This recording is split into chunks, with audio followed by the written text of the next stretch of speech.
नमस्कार दोस्तों, Mishra sir mining classes Dhanbad में पुनः आपका स्वागत है।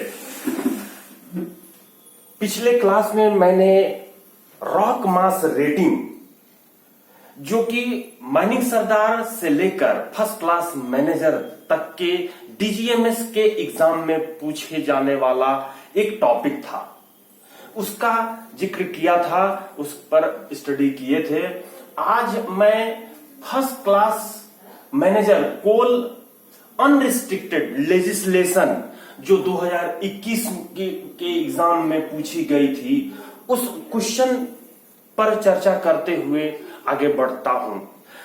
परंतु मैं ये बात बता देना चाहता हूं दोस्तों, यह बात बहुत ही ध्यान देने योग्य बातें हैं कि हमारे जो कैंडिडेट्स हैं जो इस वर्ष 12 दिसंबर से 16 दिसंबर के बीच में जो डीजीएमएस के एग्जाम होने वाली है उसमें अपीयर होने वाले हैं, उनके लिए मैं ये एक फॉर्मूला स्वरूप, एक सूत्र स्वरूप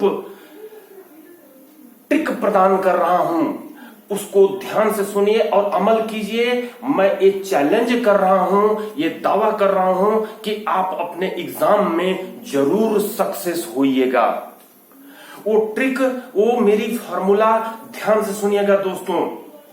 मैं आपको केवल ये कह रहा हूं कि जो विगत 3 वर्ष या उससे अधिक जितना आपको संभव हो, विगत 3 वर्ष या उससे जितना अधिक संभव हो आपसे, उन 3 वर्ष का क्वेश्चन पेपर को एक फॉर्मूले के तरीके पे आप याद करने समझने का प्रयास कीजिए। वो भी किस तरीके से, जैसे कि मैं यहां पर आपको एग्जाम्पल स्वरूप लिखा हूं दोस्तों। और ये जो क्वेश्चन नंबर 1 है जो फर्स्ट क्लास मैनेजर के एग्जाम में पूछा गया है, लेकिन माइनिंग सरदार हो, चाहे ओवरमैन हो, चाहे सेकंड क्लास मैनेजर का हो, चाहे फर्स्ट क्लास के मैनेजर का हो, ये जो क्वेश्चन नंबर 1 आप पढ़ते हैं किसी भी क्वेश्चन पेपर का, उसमें आप ये देखिए कि वो क्वेश्चन नंबर किस स्टैट्यूट से रिलेटेड है या किस भाग से रिलेटेड है, और उसको हर क्वेश्चन को आप बाइफरकेट कीजिए। जैसे कि यहां पर क्वेश्चन नंबर 1 रेगुलेशन से रिलेटेड है। अब रेगुलेशन से रिलेटेड जो भी क्वेश्चंस आए हुए हैं आपके एग्जाम में दोस्तों, उनको एक जगह इकट्ठा कर लीजिए, जैसे कि मैंने यहां पर इकट्ठा करने का प्रयास किया है। क्वेश्चन नंबर 1, क्वेश्चन नंबर 2 भी रेगुलेशन से रिलेटेड है। क्वेश्चन नंबर 1 जो है रेगुलेशन 104 से रिलेटेड है। क्वेश्चन नंबर 11 जो है रेगुलेशन 2 का 1 का एम से रिलेटेड है, जो कि कॉम्पिटेंट पर्सन ऑफिसर के नाम से जाना जाता है। एम जो है कॉम्पिटेंट पर्सन के नाम से जाना जाता है। उसी तरह से ZR जो है, इसका ZR जो है ऑफिसर के नाम से जाना जाता है। अब यहां पर रेगुलेशन 27 का 3 जो कि क्वेश्चन नंबर 14 से रिलेटेड है। रेगुलेशन जो 232 है वो आपका 232 का सब रेगुलेशन फर्स्ट है, वो क्वेश्चन 15 से रिलेटेड है। तो ये जो रेगुलेशन के जितने क्वेश्चंस हैं वो कौन से रेगुलेशन से रिलेटेड है वो आप छांट करके रख लीजिए। नहीं तो मैं आपके लिए ये काम कर रहा हूं दोस्तों, उन रेगुलेशन को छांट करके रख ले रहा हूं। विगत 3 वर्ष का, केवल विगत 3 वर्ष का इतना अगर आप कंप्लीट कर लेते हैं तो आपकी लगभग सिलेबस कंप्लीट हो जाती है, लगभग क्वेश्चंस कवर हो जाते हैं। लेकिन जब भी आप उस रेगुलेशन के उस क्वेश्चन को पढ़ते हैं तो उस सब रेगुलेशन या सब रूल के पॉइंट को पढ़ने के साथ साथ उस रेगुलेशन के सभी पॉइंट्स और पॉइंट्स के जो की नंबर और की वर्ड हैं उनको आप लिखते जाइएगा, जैसे कि मैं आपको आपके सामने ये पढ़ाने का प्रयास करूंगा दोस्तों। हर रेगुलेशन जो परीक्षा में पूछी गई है, जो आपके रूल की परीक्षा में पूछी गई है, एक्ट के सेक्शन के जो परीक्षा में पूछी गई है, या जो सिलेबस से रिलेटेड है जो पूछी गई है, उसके पॉइंट को आपको, उसके हेडिंग को, उसके टॉपिक को आपको अच्छे से पढ़ लेना है दोस्तों। और वो भी किस रूप में दोस्तों, कीवर्ड और की नंबर के रूप में दोस्तों।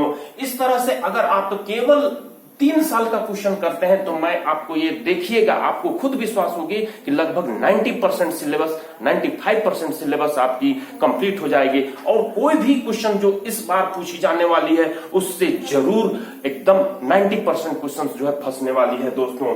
आप देखिए, इसी तरह से मैं बाइफरकेट कर दिया हूं रेगुलेशन, ये क्वेश्चन नंबर 1 और 2, इसके साथ साथ बहुत सारे इसमें क्वेश्चन है जो मैं भी बाइफरकेट किया हूं, आप क्लिक करके उसको देख सकते हैं।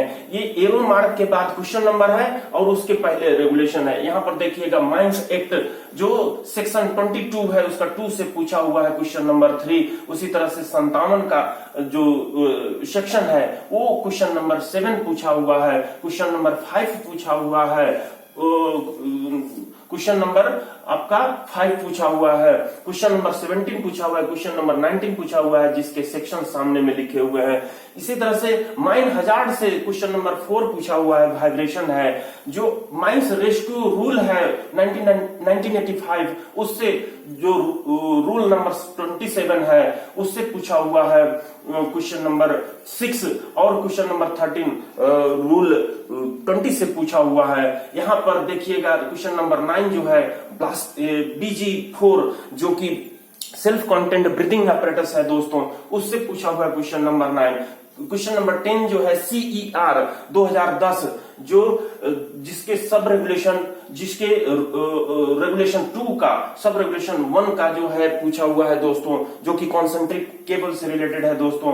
उसी के साथ आपके जो 10 से 11 12 13 जितने क्वेश्चन है मैं यहाँ पर लिख दिया हूं दोस्तों, और 19 20 जो है इनंडेशन से रिलेटेड है दोस्तों। तो इस तरीके से आप अपना जो क्वेश्चन पेपर है उसको कलेक्ट करके उसको मैं आपको समझाने का प्रयास करूंगा और उससे रिलेटेड जो रेगुलेशंस हैं, रूल है, उनके कीवर्ड, केवल कीवर्ड और की नंबर को समझाने का प्रयास करूंगा दोस्तों।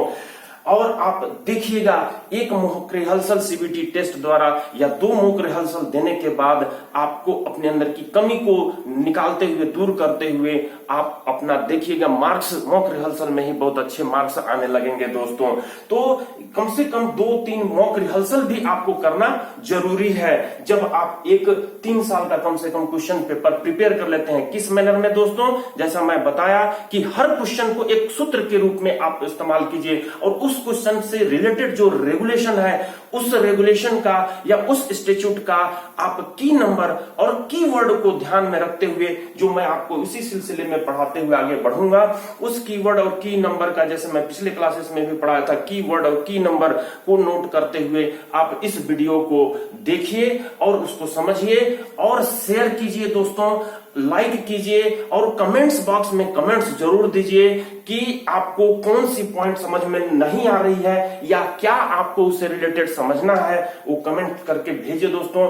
मेरी वीडियो की क्वालिटी या किसी प्रकार का कोई अगर पढ़ने में असुविधा होती है दोस्तों तो उसमें भी, उसके लिए भी कमेंट्स कीजिए दोस्तों, मैं यथाशीघ्र उसको दूर करने का प्रयास करूंगा दोस्तों। धन्यवाद दोस्तों। मैं ये नेक्स्ट वीडियो में ये बातें जो मेरी फर्स्ट क्लास रजिस्ट्रेशन की है उसकी क्लास में स्टार्ट करता हूं दोस्तों।